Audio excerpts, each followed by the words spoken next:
আমি একটু সামনের দিকে যাই।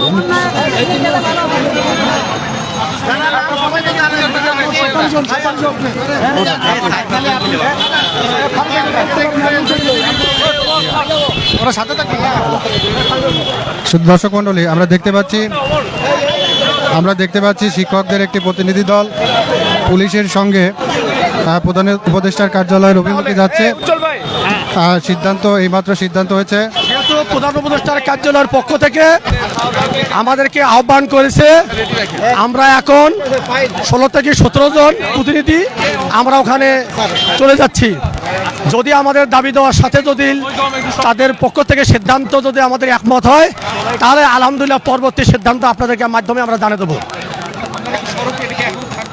হ্যাঁ, আমরা নাশাবন্ধ শিক্ষকরা আমাদের রাস্তায় থাকবে, এই আন্দোলন অবস্থায় থাকবে।